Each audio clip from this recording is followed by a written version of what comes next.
Hello, and thank you for joining this colloquium series. My name is Dr. Latasha Henderson. I currently serve on the executive board as the chair for the social media and external engagement for the Veteran Studies Association. First, I want to make everyone aware that this session will be recorded and the session will show on our YouTube channel. If you do not wish to appear on the recording, please turn your camera off, and it's fine for you to keep your camera off the entire session.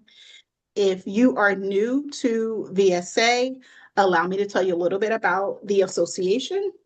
So Veteran Studies Association is an international professional association comprised of scholars, academics, educators, and practitioners from across disciplines, united by our shared mission of conducting and publishing rigorous research about critical issues shaping the lives of veterans, service members, and military-connected populations.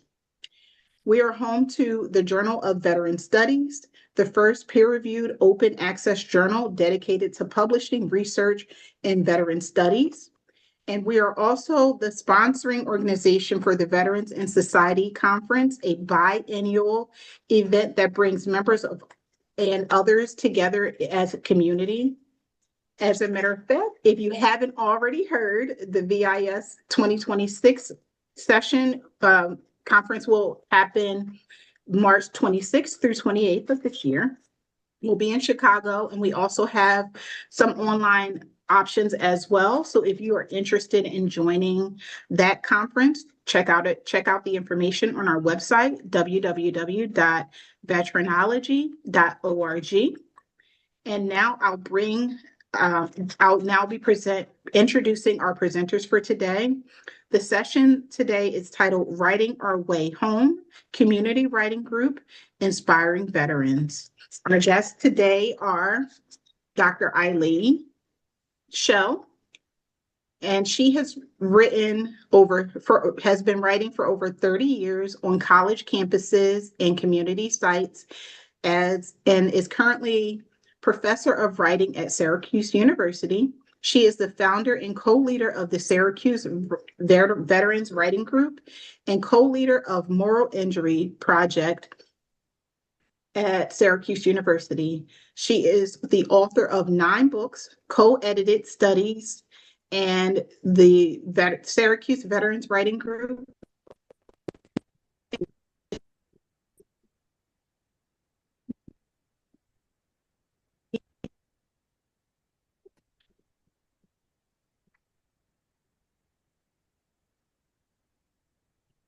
Yeah, we lost you again. Push you froze again. I'll let you.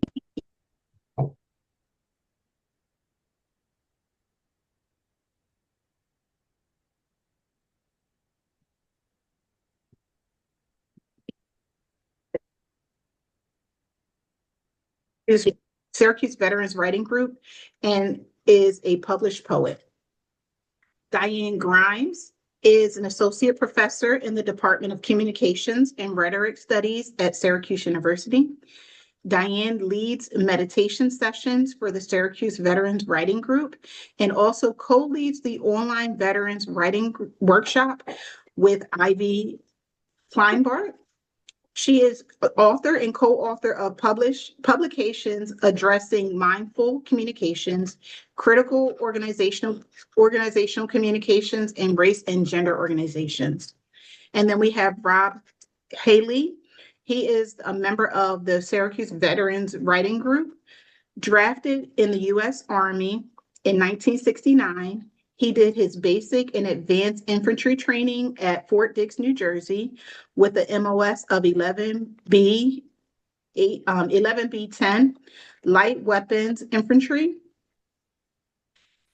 He was attached to Delta Company of the 1st Battalion, 14 Infantry, 4 Infantry Division, and Highland of South Vietnam.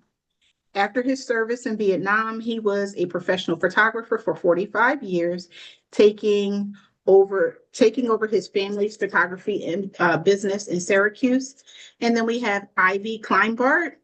She teaches writing at Syracuse University and is the co-leader of the Syracuse Writing Group and co-leader of the Veterans Online Writing Workshop, which focuses on helping veterans polish their work for publication. She serves as the chief editor of the Syracuse Writing Group's literary anthology, The Weight of Armor. And then we have Christine Wirtz. Christina enlisted in the Navy in 2001 and served 11 years as aviation warfare systems operator. She flew over 5,000 hours in support of the counter narcotics and humanitarian missions. She is working on a memoir about her experience as a minority woman during and after her military experience. And now I'll turn it over to Eileen. Okay, so hello, everybody. Can you hear me? Can I hear some yeses or nos? Yes. Yes. Okay. Yes, we can hear Okay. you. Okay, I'm coming to you from Syracuse, New York, where it is it snows a lot and we stay inside and write. So welcome everybody. I'm here with the Syracuse Veterans Writing Group. I appreciate the invitation to talk about our writing group. There's a lot of already accomplished writers in this room, so I want to acknowledge that what we're going to say may or may not be relevant to you, but we hope that you'll find something here that will be inspiring or interesting at the very least. So I started the writing group with my colleague Ivy Kleinbart at Syracuse University in 2010. It's a writing group for military veterans and military family members. In 2010, the time that we started the group, the U.S. was fighting 2 wars with a relatively disengaged American public back at home. And the sentiment was that some went to war while others were at the mall. And this is something that Marine Phil Clay has noted in his work, but this was commonly stated as well across military branches. And for me, sitting at the university as a faculty member, as a civilian, I started to really think about what are we doing to welcome veterans home from Iraq and Afghanistan, but also what did my university do or not do for veterans of other wars and conflicts? So 2 precipitating events led me to want to establish a writing group for military veterans on campus in 2010. That's for coming back to campus, but also my uncle, a Vietnam vet who flew Huey helicopters for 26 months in Vietnam, died of Agent Orange related cancer. And I really wanted to find a way to honor his memory. My uncle's name was Brady Lane Smith, by the way. So in the middle of all of that, I decided as a department chair that I did not have enough to do. So I wanted to start a writing group for military veterans. I had a small discretionary budget, and I think being chair was helpful because I could just say, I'm going to do this, and everybody kind of had to go along. In the middle of all that, I tapped my colleague Ivy Kleinbart on the shoulder and said, hey, would you work on this with me? Because Ivy's a really great writer of creative nonfiction. She has a creative writing background. So Ivy agreed gladly. I don't know if I would have been able to get it off the ground without Ivy. And together we founded the group in March of 2010. So next month, it'll be our 16th anniversary as a writing group. Diane joined us in 2011 as meditation leader, and Tim joined us in 2021. So while we were looking around for models of different kinds of writing groups on which to form what we were doing, I was influenced by Maxine Hong Kingston's group that was founded in the mid-90s in the San Francisco Bay Area. Maxine Hong Kingston, many of you know, is a well-known writer of fiction and nonfiction. And she also works with veterans. Both of her brothers served in Vietnam. And so veterans have been an important population that she's worked with as a writer. She started the group in the mid-90s, and she published a book around 2006 entitled Veterans of War, Veterans of Peace, which really addresses the work that she's done with the group over the years and also models kind of the ways of approaching a writing group with veterans. So I took inspiration from her inclusive model of opening up the group to veterans and military family members. She also opened up the group to peace activists and anyone whose life has been touched by war. So she was very inclusive in her group. We aren't quite as inclusive in our group, but we were inspired by how she set up the group in particular. So our group structure that we've developed over the past 16 years really runs like this. So any veteran from the community and the university can attend, along with military family members, and all branches and all conflicts are welcome. We focus on producing writing about war and military service broadly conceived. We really emphasize that people need to bring the stories that they want to tell with them, and that we will adjust accordingly to what the people want to do. We meet on Saturdays once a month for 2 hours on the Syracuse University campus. We are all faculty members at the university. We have full-time jobs. So what we do with the group is really on top of everything else we do as faculty members. All aspects of the meeting are free, including food, coffee, parking. Parking's a premium on our campus. We also have an open meditation session that includes of meditation at the beginning of the meeting before we actually start the writing group work. And Diane Grimes, our colleague, will talk about the work that she's done with meditation. We have very few ground rules about the group. Veterans can wear what they want. They can swear. They can wear obnoxious t-shirts or hats that proclaim veteran status, tattoos out and proud. People can get up and take breaks when they want. This is not school. There's no grades. Assignments are optional. People can come and listen. They can come and write. They can come and share. They can decide they want to pass. So it really is up to how people are doing that particular day when they come. We start every meeting with greetings and announcements and a kind of gathering, introductions. So if someone is new, we want to create space for someone to be able to introduce themselves and meet everybody in the room. So people share a little bit about their military histories, if they're a military family member. And then Ivy and I share writing prompts that we've crafted together before the meeting that invite open-ended responses about topics connected to military service and warfare, and also life outside the military. We ask people to think about the prompts, but we don't make them do them. So people sometimes come in with something they have to write about. They've had a dream, they've had an experience, they ran into somebody, someone called them, they lost someone that week. So we really are open-ended with how people can approach the process of writing in that meeting. On site, we write for 25 to 30 minutes. This is a really important part of the meeting where people sit and write. They have the chance to, it gets quiet in the room and people sit there and write for 25 to 30 minutes. You'd be surprised at how much can get done in that time period. People write pretty full pages of work. Then we pair up and share the writing produced with a chance for members, like in pairs, to talk to each other, respond to each other in a more intimate way, and give each other suggestions, questions, or ideas about furthering the work. And we find that members often build on each other's ideas and develop pieces accordingly based on like what they've heard from another veteran, either in the introductions at the meeting or during that session of exchange about the pieces that have been produced. We end the meeting with kind of a signature event, the read around, where everyone gets to share something they wrote that's brief.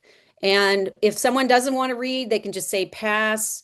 And we listen and receive the work and comment at the end about what we noticed across the pieces.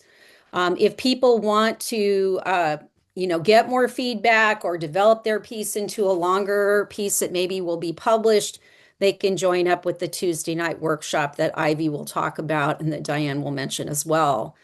I want to say that the read around really builds a crescendo to the meeting in the sense that we hear different stories. We can hear the echoes of people's stories, the commonalities, some of the differences.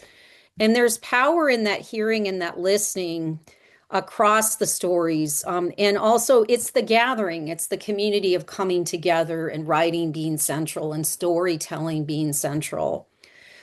So the other thing I want to say about this is that this work has built through the Saturday meetings into the other groups that you'll hear about from my colleagues, but it's also built into a public presence in the community. So we've had public readings around Veterans Day. We've published an anthology that was mentioned in the introduction entitled The Weight of My Armor, which you can, Parlor Press published that. You can find that online with Amazon or at Parlor Press's website. We hold retreats We have people going on radio or TV around Veterans Day often or Memorial Day to talk about veteran stories. Some of our vets will publish editorials in the local paper. And also, I teach a course on campus called War Narratives, where folks from the writing group will come to class as guest panelists and also share some of their work. So we go public in ways that make sense and also in ways that shape a larger conversation in our community and also in our region. So the group has spun off some other writing groups in other cities. One in particular is thriving in Rochester, New York, and it's led by one of our former members. We had one in Charlotte, North Carolina, and then there was a branch of our writing group that was also spun off into the Cincinnati VA. So the final thing I want to say, I have advice for anybody who wants to start a writing group that I will share in the chat, but I also want to say that I've been studying the history of veterans writing groups, and they are long-standing. So this is a common approach for getting stories out into the public view, also veterans being able to process experiences for various reasons, some of which are therapeutic, but some of which have to do with literary craft and with like shaping a larger cultural narrative. So I've been studying these movements, and a lot of them stem back to post-World War II and have continued throughout different spaces, whether the VA Medical Center, veteran centers, community centers, university campuses, nonprofit organizations. So there's a wide and deep history of veterans writing groups, and we see ourselves as part of that. I don't think what we're doing is unique at all. It's really building on the work that has come before. So we invite you to ask us any questions during the question and answer session, and it's really exciting to have you all here today. So thank you. I'm going to pass it over to Ivy. Okay, thank you so much, Eileen. Can everybody hear me? I can. Is it working? Okay. Diane and I started the Veterans Writing Workshop during the pandemic in May 2021. It was a time when the Veterans Writing Group was having to meet online because of the pandemic. So things had shifted for us a little bit. And we noticed that our members were expressing fears about getting sick and struggles with isolation and depression. And Eileen would do these check-ins with everyone each time we'd meet, and we could feel how much people sort of needed the group at that time. So somebody in that moment had asked for more support with the publication process, and out of that request, the Veterans Writing Workshop emerged. Diane and I felt that we could start a group that would meet online and would meet once a month, but at, on a different schedule from the Veterans Writing Group, and focus mainly on supporting writers who wanted to revise their work for publication. As Eileen mentioned, Diane has a background in mindfulness and communication studies, and my background is in creative writing. So we were able to complement each other really well in terms of facilitating the workshop and giving our writers some of the feedback that we give. And so I would say that as an overview, there are three major parts to running the workshop that we run. First, we're trying to help writers to strengthen their writing. So we're providing honest and constructive feedback. We provide that feedback. Diane and I provide feedback both verbally and in writing. The group members provide feedback mostly just verbally. And we also are trying to just provide encouragement and motivation to keep people working on these really very ambitious projects. The second part of this is building workshopping competencies amongst our group members. Most of our group members in the VWW did not have prior workshopping experience.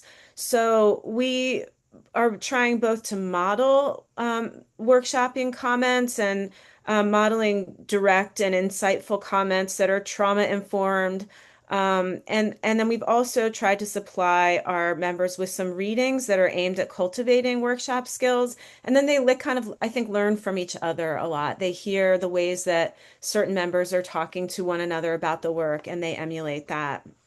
So I would say that that part of our workshop culture has developed quite a bit over the past 5 years.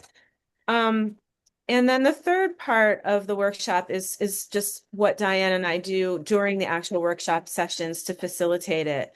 I would say that our facilitation approach is a combination of keeping to certain kinds of rituals that will allow our group members to know what to expect and to try to relax into like those expected rituals.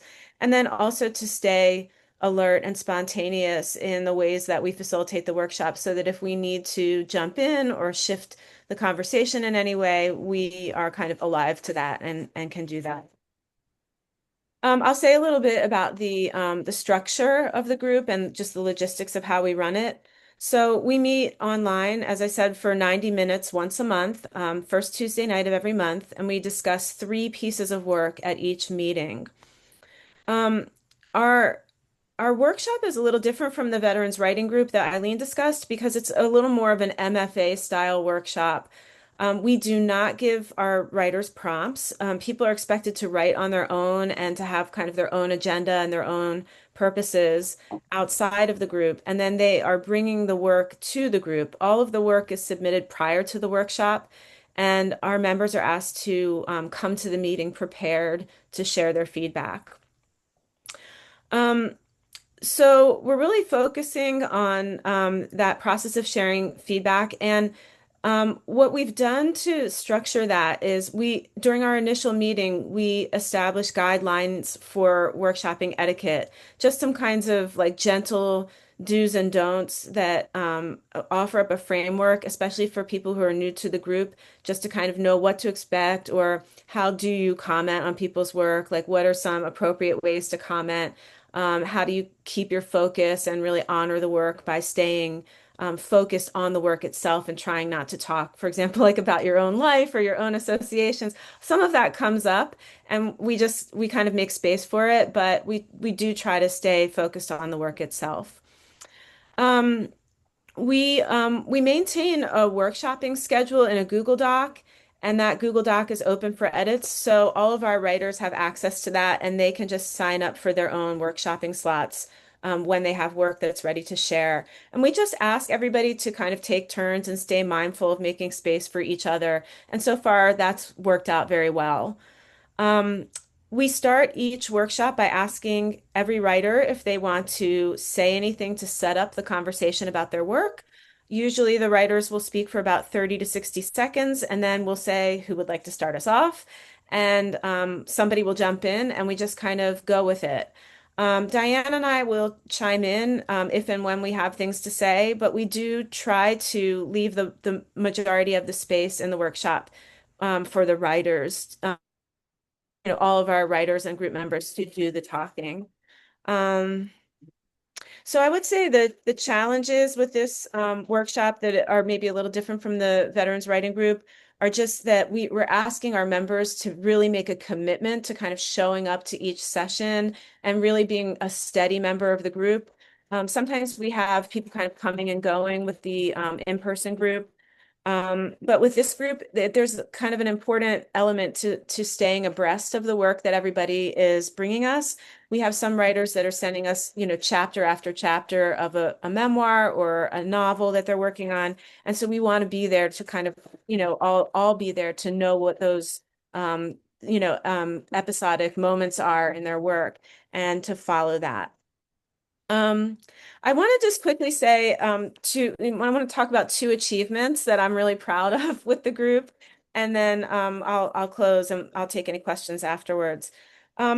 So initially, when we started this group, we only had one member who expressed that they were interested in writing a book-length text. Everyone else had different purposes. Some of them were quite humble. Some people were just trying to work on individual essays or stories. And poems, a couple poems. And the group has evolved so much that today, after 5 years of running the group, we have, I would say, over a half a dozen of our members are working on book length publications, and they're really coming along. We have at least two members who have already written a full book length manuscript and are now working on revising and developing those manuscripts. So I'm really proud of that. And then also we did not have a lot of people who were actively sending work out for publication when we first started the group. I would say we had one member who was doing that. That has also kind of become more of the culture of the group, where people are sending more work out for publication and also sharing suggestions on where to send work and where to submit to contests and things like that. So all of that's been very exciting. One thing I would say to anybody who might be interested in starting your own online workshop that is like this is it's really a long-term effort. So you do have to kind of think to yourself, am I going to stay with this for a long period of time, and really be patient, especially if things don't seem to go smoothly at first. And I know Eileen and I, when we first started the group, we were kind of wondering if it would sustain itself, because sometimes not a lot of people came. And we were kind of like, what are we really doing here? We were still figuring it out. And I learned from that with the online group, we really have to kind of like let it be a long project and wait for it to kind of develop. And I would also just say that the work we're doing is always like part validation and part criticism.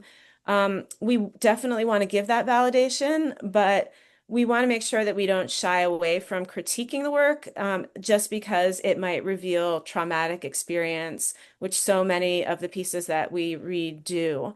But we find that our writers really value that honest feedback and constructive criticism. So we do try to help them think about how they can shape it further. And I'll just leave the rest to Diane and any questions that might come up afterwards. Thank you so much.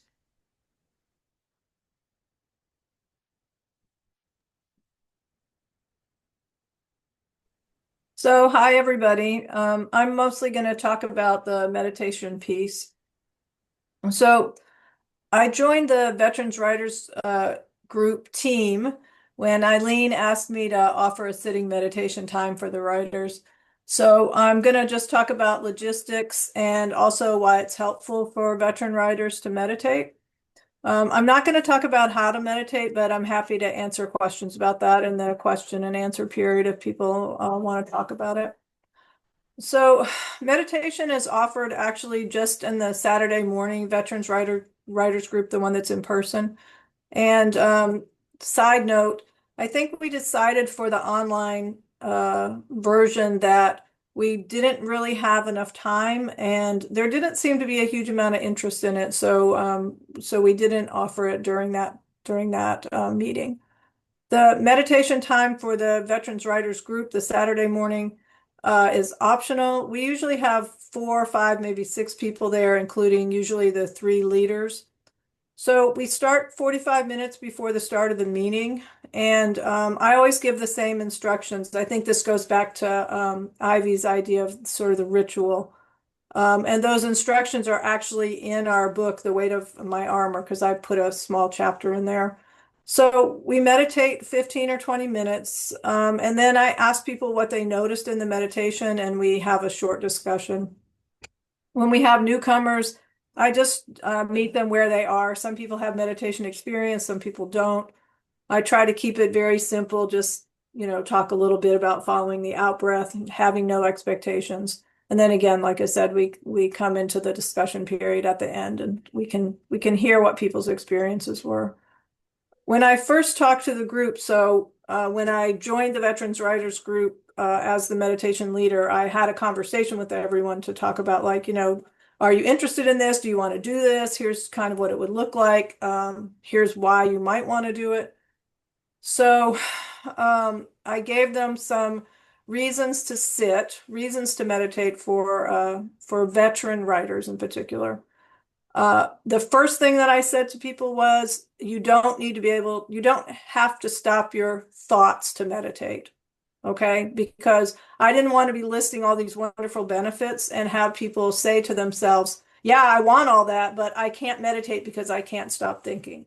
right? Because that's what a lot of people assume, like when you meditate, like you're not going to think at all, and that is definitely not the case. So I wanted them to know that up front. I told them you can meditate, so the question is why you might want to. So there are the regular reasons like feeling more happy, more compassionate, more awake, being more aware of beauty. Yes, also pain and sadness, but having a way to feel it fully, see it for what it is and let it go. But also more specific to writer things like we develop better focus because that's what we're practicing in meditation, noticing when our mind wanders and bringing it back to the focus that we've chosen, in our case, the breath and the posture. Just like when we practice a sport or a musical instrument, we can strengthen this skill. So we strengthen it by sitting on a meditation cushion, but those focusing skills transfer to many other things. For example, reading. If we lose focus, we come back to the page. Having a conversation. If we start to get pulled away by our reaction to what our conversation partner is saying, we can come back and start listening to them again. So this is helpful in whatever we're doing. Another benefit is that we're less anxious because we literally practice letting those anxieties and emotions come up on the cushion, seeing them for what they are, the product of a mind that endlessly thinks and, yes, so kindly wants to entertain and distract us, and then letting those go. And if they won't go, we don't have to be anxious about that either. We just give the original thought a lot of space without adding a storyline onto it. Usually we're scared to see what those thoughts are, but once we do, they're often not as scary as we imagined, which also is not to say that they're not still scary. Less anxiety itself allows us to be more present and to focus better.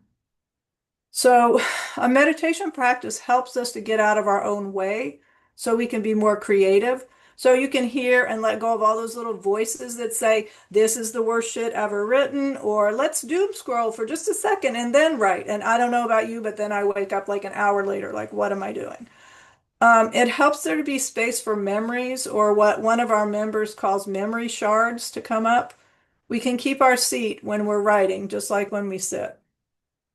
So you can see how all these things I've just said would be helpful for veterans beyond just for writing. But meditation is also useful for dealing with trauma, working with PTSD, for helping people sleep better, for pain management, for serious anxiety and depression, for dealing with large changes, transitions in life circumstances, for dealing with loss, sadness, again, not by pushing any of it away, but by letting it go. I suggested if our members want to start a practice and are dealing with a lot of trauma, that they practice under the care of a trusted doctor or therapist. Though Eileen tells me it's pretty rare for veterans writers groups to offer meditation, you can see how it makes sense for the people who are in the group and for the process of writing. It helps the members, but it also helps the three of us leaders be better leaders and get ready for all that can happen in one of our meetings. And I'm happy to take questions at the question and answer time if people want to talk more about meditation. I think Tim is next.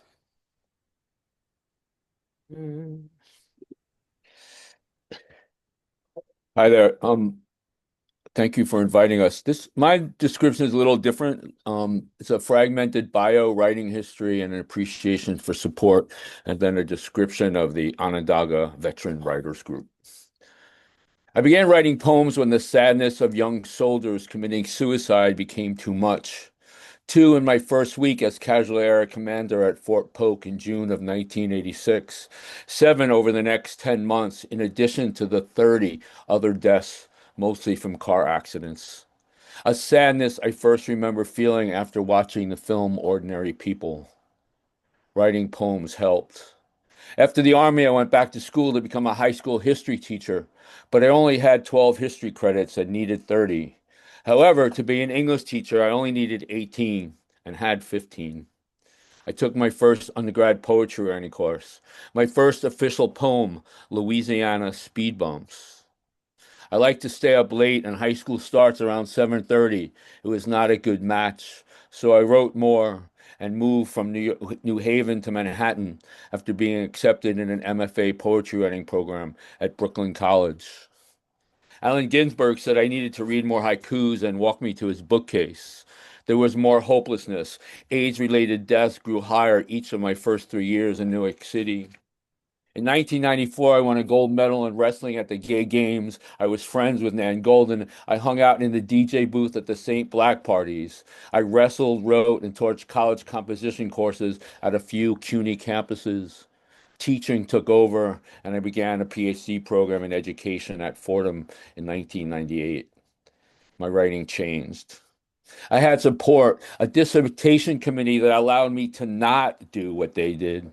It was those folks and my first writing teachers, Carol Ann Russell, Vivian Shipley, Leo Cannella, and Lou Asikoff, and Joan Larkin, who more than anything else had enthusiasm for their work, which was our work, our writing. I always felt cared for in their presence. I try to remember that, to practice that.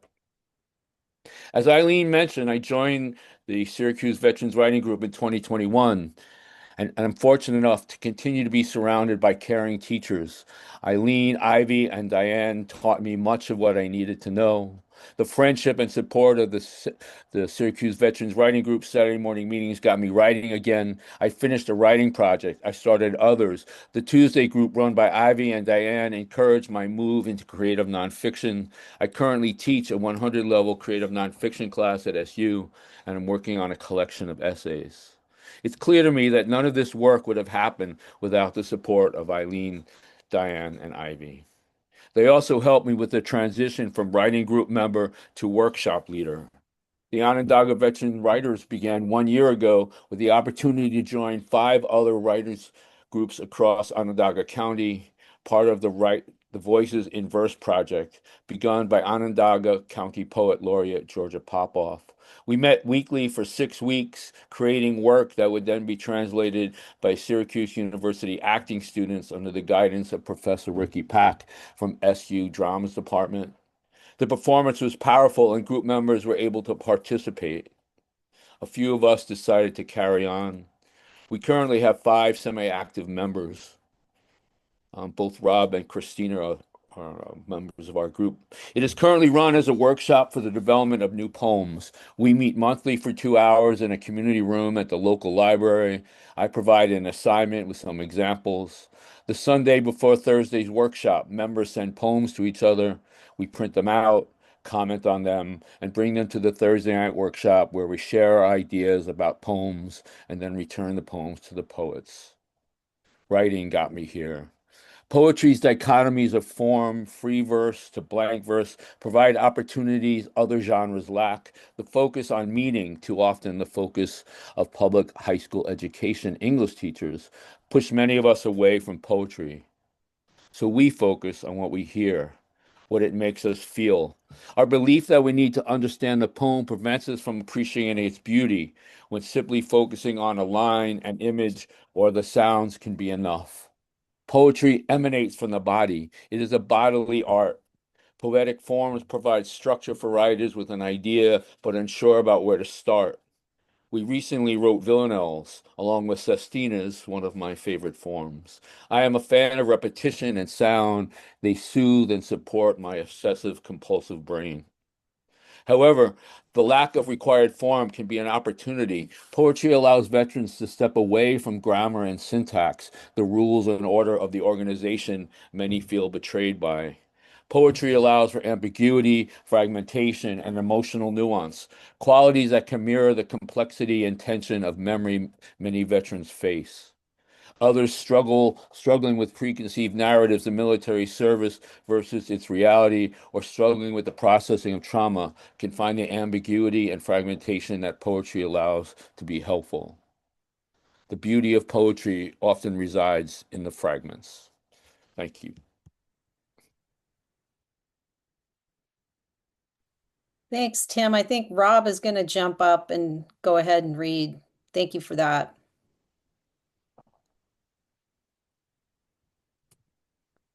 Am I on?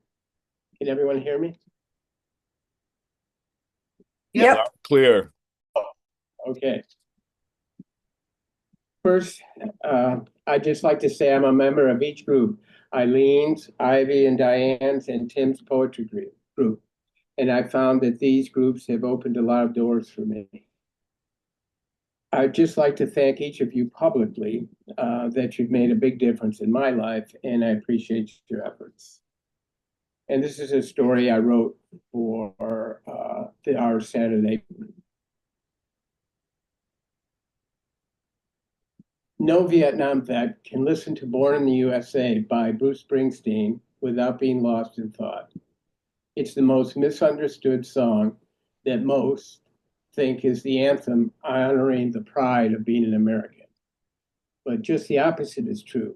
Born in the USA is a protest song about the struggle Vietnam vets had returning home to neglect and hardship. Whether it's the politicians, the military complex, or just the deep part of our DNA, warriors have thrown into this quagmire of evil. In my lifetime, these conflicts have all ended in national disgrace. If we could only learn from the pointlessness of war, which is like a parabola, the two ends never meet or curve back upon themselves, making war never to connect or repeat. Writing is my way to express and release my pent-up anger about the Vietnam War. I don't expect everyone to understand, as this method is far from perfect, but I have found it better than therapy. I've yet to reveal all my war experiences as I dance around my hidden issues in this unscripted ballet, but I'm young and have nothing but time ahead of me. One problem with retirement is the amount of time you spend on social media. A lot of this is wasted time, but occasionally you find something that catches your interest. The Syracuse Veterans Writing Group had a post that interested me. I put it off for a year or two, but eventually I contacted them a couple of years ago. I had barely a high school diploma and had taken college freshman English a few times at various schools before I passed it. If the word veteran wasn't attached to the writing group, I would not have inquired about it.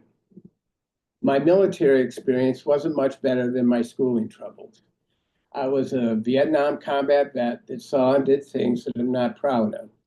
I was an early member of Vietnam Veterans Against the War and thought maybe this writing group had a few not so gung-ho type of veterans that also couldn't spell. Never volunteer was the first rule in the military. But after many back and forth emails with this person, Eileen Schell, a professor of writing and rhetoric at Syracuse University, who is one of the leaders of the Syracuse Veterans Writing Group, I decided to give this group a try as a reluctant volunteer, hoping that they didn't ask for a diploma or my SAT scores. Sims Hall on the SU campus was the meeting place. This is a classic old university building built in 1906 that reeked of everything I knew nothing about. I expected the spelling and writing police to be positioned at the front door, but no police or alarms went off. And I found myself in a modern classroom filled with friendly people with no military or academic regalia clothing. There were hats saying I was here, I was there, but no fruit salad or rank insignias. And Eileen didn't start the meeting yelling, "Attention, give me 50." At the front of the room is always fresh coffee, donuts, and the obligatory fruit thing that you might put on your plate to look hip. The class starts with handouts that include prompts one might want to write about then, and usually a detailed discussion of how current affairs might somehow align with your time in the service. We then write for 35 minutes with a read around at the end. I always bring something pre-written, which is accepted, because I need a spell check to help me put it all together. The magic of this group is what is revealed in the read around. Veterans from all branches and all ranks read about what makes us more like each other, more than different, and woven into these stories that why you had to walk a mile in our boots to understand a veteran. I've made real friends. I hold my head just a little higher and feel that I've unloaded some of that deep down confusion that I've struggled with for the past 57 years. The most interesting part of this is the why.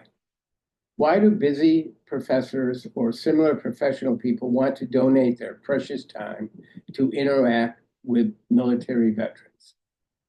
My generation wanted nothing to do with Vietnam vets. My close friends never even asked me about my service. We were treated like the pariahs of our generation. So why do they step up to the plate to share their skills? What's the reward? I believe I know. It's the unwritten part of all human existence. It's a way we help another person to lighten their load. Instead of saying the shallow, thank you for your service, they know that a veteran walks away from a writing session feeling a glow inside them. We in turn give a mental slow salute of thanks you for knowing that someday this goodness will help war no more. Thank you. Thank you so much, Rob. And this is, I think Rob said why we do this work. I mean, this kind of response and this kind of community is so important. We're going to go on to Christina. Last but not least.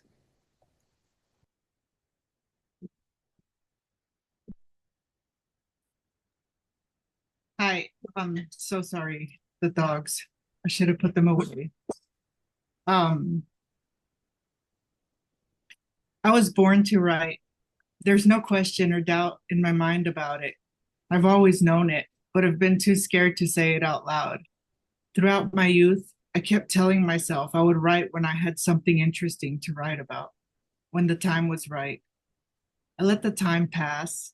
I joined the Navy, served for almost 11 years, left the Navy, went to college, became a photographer, then a pastry chef and master gardener. I married a sweetie pie and ended up in Syracuse in 2020. I did everything I wanted to but write. Something terrible happened to me when I moved to Syracuse, though, and I ended up in the inpatient psychiatric ward at the VA. I was so sure I didn't want to be here anymore. I met someone while I was there, and this person told me they were writing something. It reminded me I had searched for a writing group a few weeks before. I mentioned this to him and how I had found the Syracuse Veterans Writing Group. He was actually a member of that group, and I told him about something I had been wanting to write for a long time and just hadn't. He was so interested and so excited to hear what I had to say. I never considered anyone would want to hear what I wrote. When I left the hospital, I immediately contacted the writing group through Facebook. I've been in attendance ever since. The members of the group have accepted me with open arms. I can read anything to them. I know they'll never judge me. I promised myself I wouldn't think about suicide anymore. Instead, I would dedicate the energy to telling my story as a memoir. Every time I join the group, I gain something I can't quite put into words yet. It's so special. It's so beautiful to be in a space with people who understand me. When I hear their writing, I feel connected to everyone. Our stories are different, but somehow similar at the same time. My writing has come a long way since I started. And this group has been there with me every step, encouraging me. I think about what it would have taken to get myself to start writing the first page, and I'm not sure if it would have happened had it not been for this group. I'll be grateful. I found them for the rest of my life, for sure. I also have a small, it's a piece of a piece that I wrote for my book. It starts off in the middle of it, so it might not make sense. Here we go.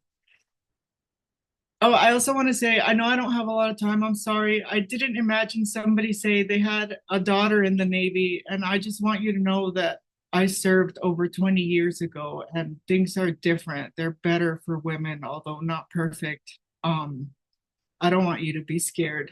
Here we go. You can't just go anywhere.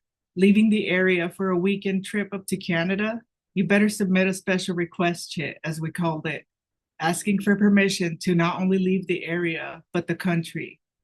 Did you do the required training for younger enlisted sailors? Did you get your paperwork signed off so everyone can know you know the Navy has a zero tolerance for DUIs and drugs? You get 30 days of leave every year while you're in, but you still have to ask for permission to use it.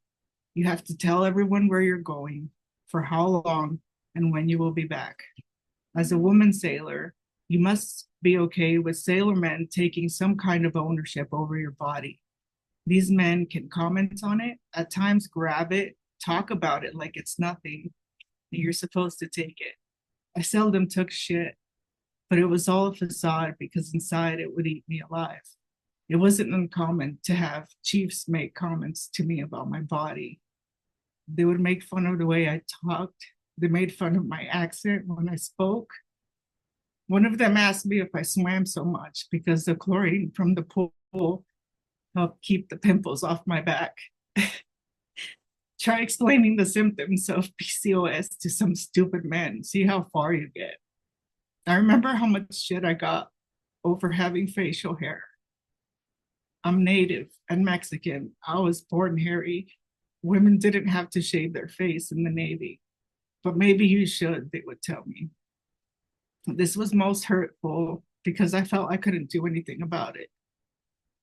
My body wasn't perfect, but my work ethic was. I advanced quickly because I worked hard and I studied hard. Advancing from E1 to E6 in 5.5 years wasn't enough though. Being close to failing a way in, even though I never did fail, was enough to keep me from special programs. Deep down, I do now believe it was all sort of a self-sabotage in order to protect myself from the unknown. I was familiar with the treatment as an aircrew woman, but would it be worse if I had been a nurse? Would there be more men like my first mission commander? Would they make me do worse things? Probably. I didn't want to find out. Would I have succeeded as a Navy triathlete? Those days, it was my life's dream to make the team. A serious back injury kept me from it. But was that self-sabotage? To fail to make it before I started? I remember being terrified of accomplishing my goals because I felt I deserved nothing after all the things I did. This fear kept me back from so much in my life. It's difficult to look back and not be hard on myself or feel shame over the things I had yet to figure out. The chance to be normal, to fit in and not be questioned at every turn. That's all we wanted, really. Oh, you want to be like the guys and work like a man?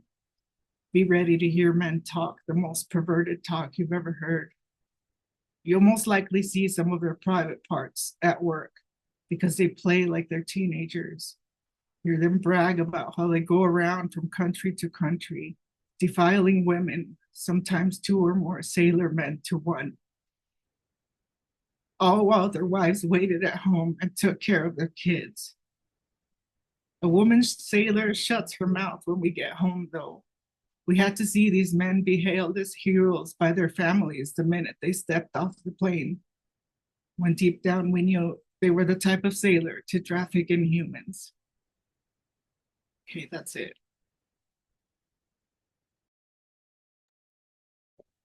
Okay, thank you so much, Christina. We are going to open it up for questions and comments. And I also want to acknowledge that we have some other members of the writing group in the room. We mentioned Rand Timmerman was here. He's a member of the group. Also Bob Markison, who is the original writing group member who's been with us since 2010.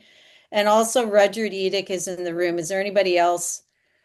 Okay, I just wanted to mention we have some group members here today. We're open to questions, comments, thoughts, anything you want to say to the readers. I know there was a lot of support for our readers here, our group members, so we appreciate that. And we're open to questions, comments, thoughts.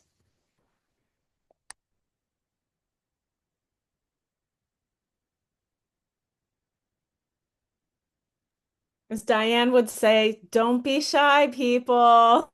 I had to stop myself from saying it. That's funny. Hey, everybody, can y'all hear me? Yeah.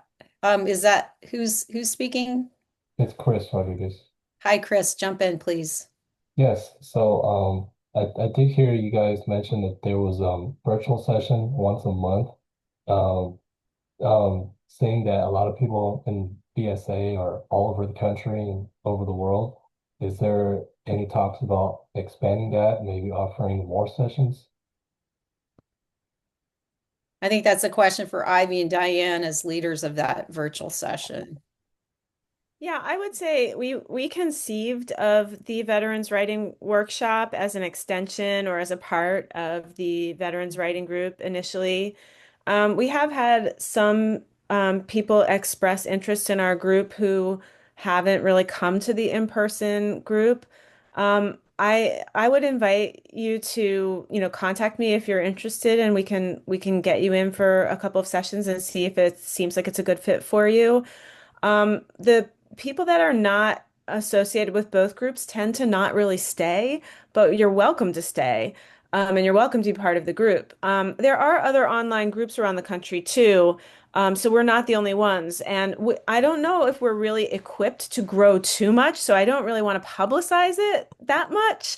But I would definitely invite you if you're here and you're encountering us, and if you're interested in writing with us, we would invite you to give it a try. Yeah.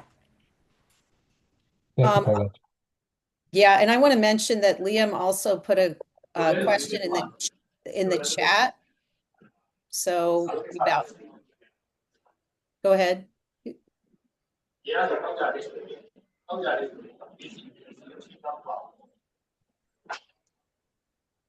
I didn't really catch that. So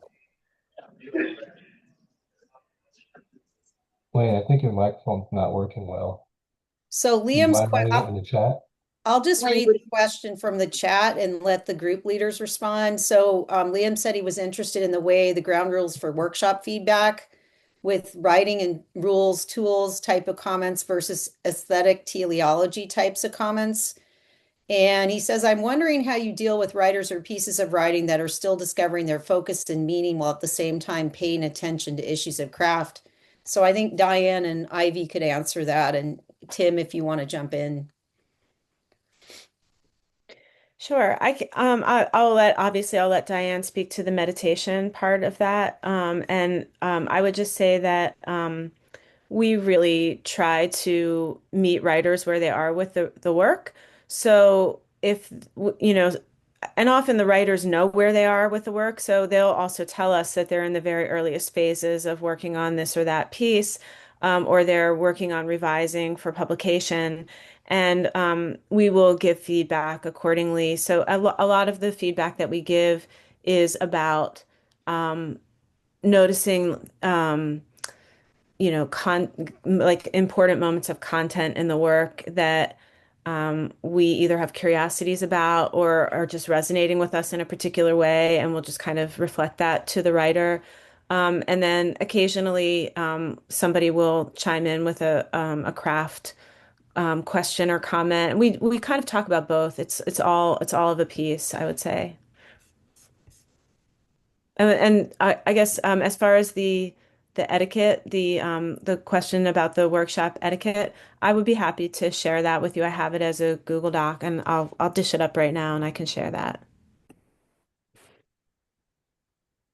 Diane, did you want to respond at all? I was just going to say, for me, I always feel like I'm not the writing teacher person and I don't have that background, but so I feel like Ivy gives one sort of sphere of thoughts, and I tend to focus in a somewhat different area, which is like just looking at the logic of it, or, is something left out or is something not clear? Um, and just what we need more of. And so I don't know. I don't know if Ivy feels like that about it, but I sort of feel like we have, sort of different ways that we approach it, and that seems to work pretty well. Yeah, and also Kristen, I'll go back to the people in the room here too, but Kristen mentioned that she didn't have a specific question. She wanted to know more about incorporating storytelling among vets I interact with personally and professionally. So one quick thing I'll say, and I'll open up to the rest of the folks, including the vets that read, is that the storytelling can happen in all kinds of ways through having events, but also just creating space through interactions, just being interested, asking questions. I've also been like studying like how this kind of work takes place, not only in writing groups like the one we've described here today, but also in clinical settings where veteran stories are being used in some VAs as part of the patient file. So like story have how stories can be helpful for treatment, whether it's like medical treatment, psychological treatment, um, in relationship to any kind of services, like what is your story? What do you want to share with people about who you are? And I mean, I know it can be sensitive to like start the conversation, but I think it is so important to any kind of outreach, is knowing what people's stories are, giving people a chance to share those stories. And I would say too, around Veterans Day, we found it so powerful to have a space where people can read their work and be received by others. So that's having the word ritual got used a lot here, and I think that's really an important part, how storytelling can be part of a ritual. Other people want to comment on that question?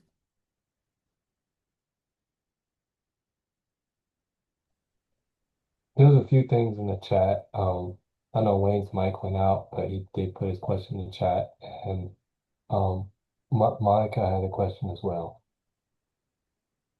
Yeah, I see that. So people who aren't predisposed, that's a great point. And I think it can be, and again, I want to open it up to the team, but I think talking about stories rather than writing, like Rob said, he thought he was going to be confronted by the grammar police when he came to the writing group, and that we were going to like be the English teachers that monitored his spelling. So I think people can be off-put by writing. Definitely. And I think like talking about it in terms of storytelling, histories, sometimes we've broken through to people around that. Like, what, tell us about your history, tell us about your military occupational specialty. So I would say, like, if people are predisposed not to join a writing group because the word writing is off-putting, or they're worried they're going to interact with academics who are going to monitor their grammar or spelling, like, I think just integrating like a simple discussion prompt into a meeting at a VFW, giving people an opportunity through a newsletter for a local VFW to share stories, having somebody who's a writing volunteer who would sit down and take down people's stories to be shared more widely. I think there's a lot of different ways to approach it that provides kind of a low bar where people don't feel like they have to show up and perform. And I'm just going to open it up to the vets. If you were at a VFW meeting and you weren't going to be like someone who joins a writing group, what would you want to have happen? I think maybe stuff that relates to our experience, like for example, I served in Afghanistan, so that would be the experience for me. But also there are other vets that didn't serve overseas, other vets that served in non-combat places. So maybe something that can focus on like inclusion of multiple groups.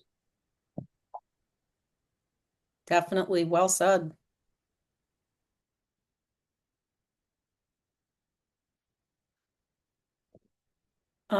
Okay, anybody else want to respond to that question about the people not predisposed to join a writing group? Yeah, I'll just say one thing, and that is that I think that we have had veterans who've come to our in-person writing group who haven't seen themselves as writers at first, and who've just kind of come more for the camaraderie and the social aspect of being there. And then once they hear other people telling stories, it is contagious and it's fun, in a way, and it's gratifying. And so then sometimes somebody will be like, oh, wait, I do have stories to tell. And they'll hear things that somebody else has a story that's sort of like theirs, and it'll prompt them in a certain way. And then they just kind of jump in. Or somebody might be reluctant to write about trauma, for example, and then they hear other people are doing it in ways that are not only moving but also artistic. And there's also something that's very gratifying about that. So I find that our members inspire one another so much. And that happens in the VWW as well, in our online group, where people are inspired to try more and more ambitious projects or book length texts. I know Christina maybe came in, she just had a couple essays, and now she's like working on a memoir, which is beautiful to see. So that's happened to a number of our members. Okay, well, thank you so much, Ivy, for that. And also thank you for the question from Wayne. We're going to go on to Monica's question about favorite national regional conferences, symposia related to veterans writing and storytelling. Actually, the conference on college composition and communication is taking place next week in Cleveland, Ohio, and it travels around. It's an annual conference for writing teachers.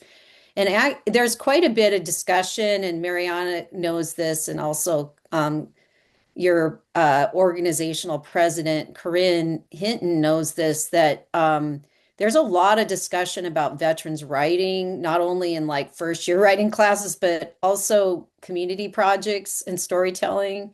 So actually, that's the conference where I first encountered Maxine Hong Kingston's writing group members. They came and gave a presentation because it was in San Francisco that year. So some of the vets from that group were at the Four Cs giving presentations, and I was really inspired by hearing their stories. So I would suggest that conference. There are regional conferences that sometimes crop up. We had a veterans writing weekend at Syracuse University that was being asked about earlier in the chat. But I've seen other symposia. There was one in South Dakota a while ago. The Military Writers Guild has had conferences connected to writing and writing weekends.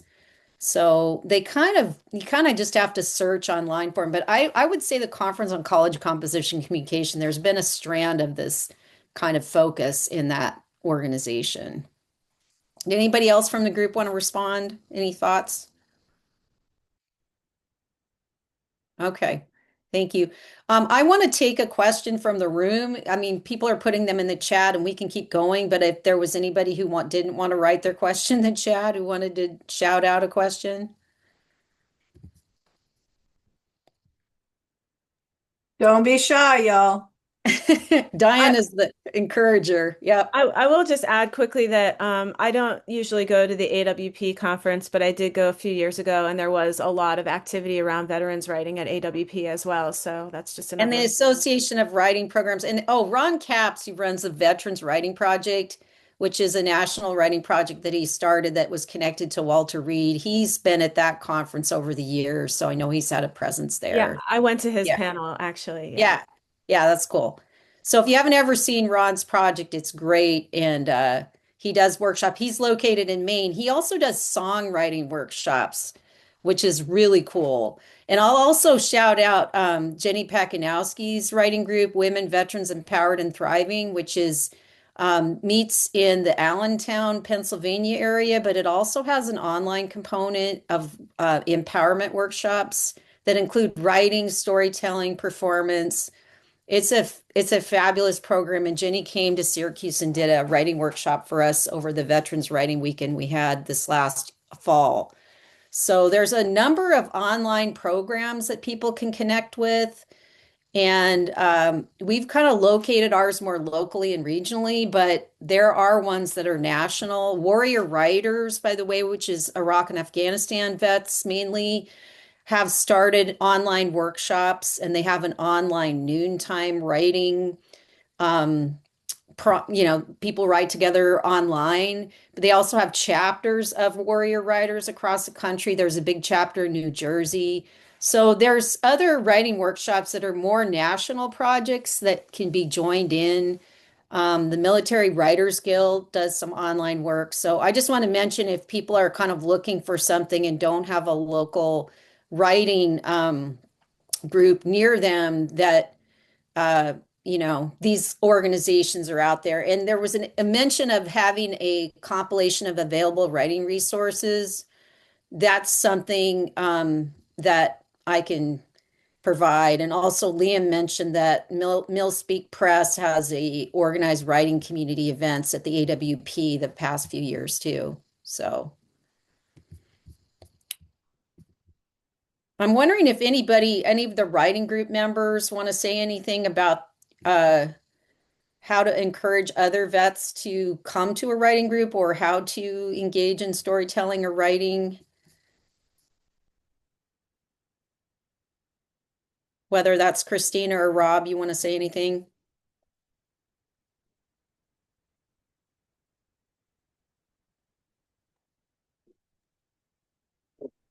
What was the question? I was wondering if you guys wanted to weigh in on the question about that was asked earlier about how to get somebody in, say, the VFW who wouldn't join a writing group to start to share a story about military experience, or maybe even somehow through the back door get them writing. Well, I don't go to the VFW, so I have thought about how would you increase the membership of this, and the only thought I came up with, which was kind of just a marketing thing, was to make some kind of card that we could hand out to other vets when I meet them.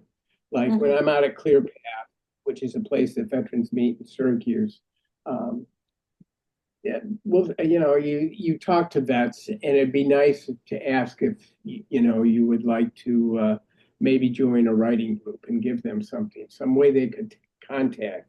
Another thing is sometimes I walk with my daughter at the mall, and other vets, if I wear a vet hat, other vets have a tendency to come up to you and say, "Oh, I see you're a vet." And, it's our little group. And it'd be nice if I had something where I could show them and say, this has really helped me, or I really like this. And so other than that, it's kind of hard. I mean, at SU, you have all those veterans there. I just don't understand why they all don't, but I guess they're in school and they're busy enough. So that's what I have to offer. Thanks. I can offer, I think I would advise to, if you talk to a lot of vets, I think an easy way to kind of get them thinking about it is to talk to them, ask them to tell you their stories and maybe write them out for them at first, and then encourage them to, if it's people you talk to often, tell them you want to write their stories. And then, eventually the idea is that they would start to hopefully maybe write some of them on their own. But I mean, I don't really leave my house very often, so I can't offer anything other than that. Sorry. They'll have to come over to your house.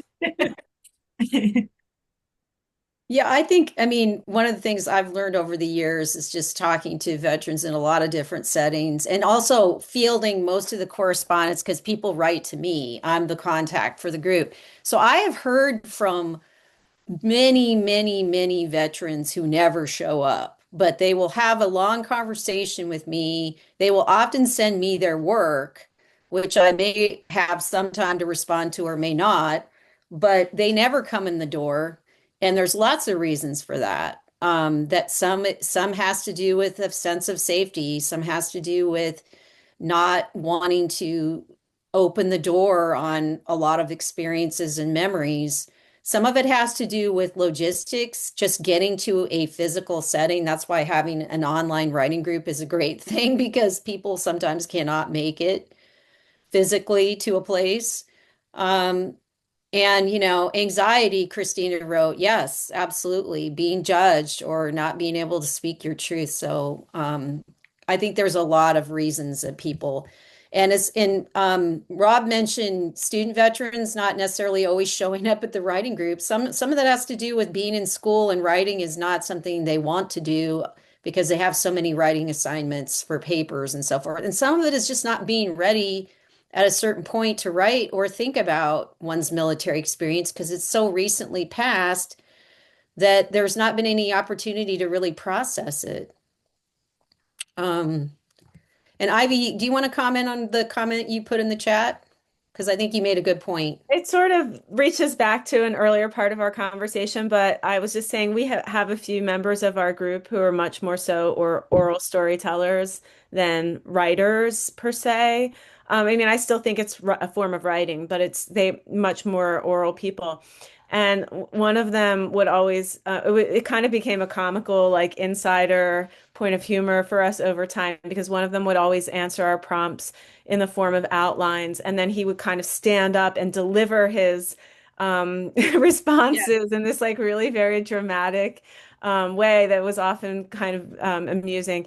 And then we had another person who, just like Diane was saying, would just kind of orally tell his stories into a tape recorder, and his wife would transcribe them. And I think he had an entire book of stories that that she had the patience to do that for him. So, yeah, I mean, we have that too. Yeah, I didn't know that, but with my partner who, for no good reason, let's just say, refuses to attend our meetings. He knows Ivy, he knows Eileen, he kind of knows me. I might be half a stranger, but he will tell his stories, and we've tape recorded them in the past with the idea of writing a memoir or doing something. And then, obviously now you have the technology to automatically have it transcribed. So that sort of relates to what Christina was saying, I think, too. Yeah.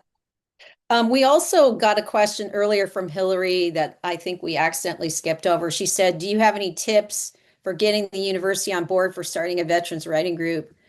I say the best way is to have a faculty member who's interested or graduate student. On the thing with the graduate students, they come and go, but I started mine without any permission from the university. I did not ask them for permission. And the university at that time was making a pivot toward focusing on veterans at Syracuse University. This is even before we had the big Institute for Veterans and Military Families. I like to tell the Institute people that I was doing the work before they came on board. They don't like hearing that because they believe that they did it all. But I think having a faculty member or a staff member, administrator, I don't know, sometimes administrators just want to advertise what they're doing more than doing it. But in terms of marketing the group, we really built it through word of mouth, but also we advertised at the VA. I had a contact at the VA. I also contacted the veteran centers. We put flyers in the libraries in the community, which you would be surprised how many people still see those flyers. That has really brought people to us. The readers in the libraries are seeing it. Also sending it out to veterans organizations. I sent it out to different veterans groups. And the group started small and it's gone up to around anywhere between like 8 to 12 people every meeting. Sometimes we'll have up to 16 people. I think the biggest we ever got was 20. So we're pretty deliberately small too. We don't want to get too big. So I think that the tip about getting started is really to have somebody as an anchor point who knows about writing and writing English departments, writing programs. But I've also seen people run these groups that are in the history department or sociology. They have some knowledge about veterans' life and experiences. They are veterans themselves. I think that's a good way. And if you can't get a university to do this work, it's also key to find nonprofits in different bookstores, libraries. Tim is at a library, which has been great. So I think that you don't have to have a university. And in fact, universities can create barriers. I mean, one of the biggest barriers for us on our campus is parking. I finally had to basically become the best friend of our parking director to get us parking on campus, which is ridiculous. But yeah, so thank you for that question. Maybe other people want to respond from the group or say we're coming up on time, so if you could make it like maybe another minute and then we'll close out. okay. Did we miss anybody's question? I guess is my question.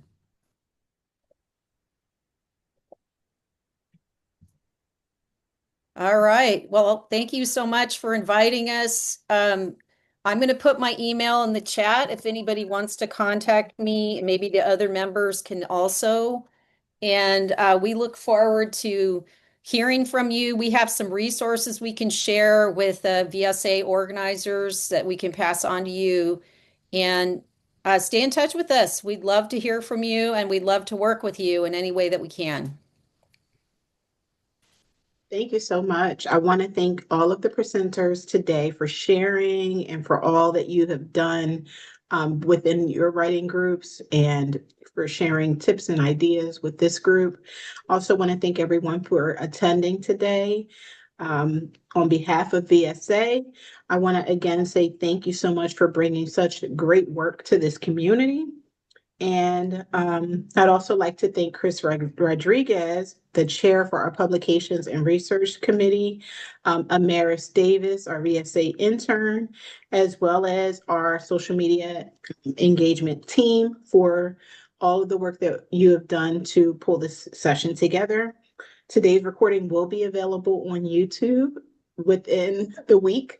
I am going to be working diligently to get that up. And as a reminder, we'd like to remind you that VSA membership is available through our website. So you can sign up on our website, www.veterinology.org, to learn more about joining. And don't forget about our conference next month in Chicago, University of Chicago. So VIS, Veterans Society Conference 2026. We look forward to seeing you there. Thank you, everyone. Thank you.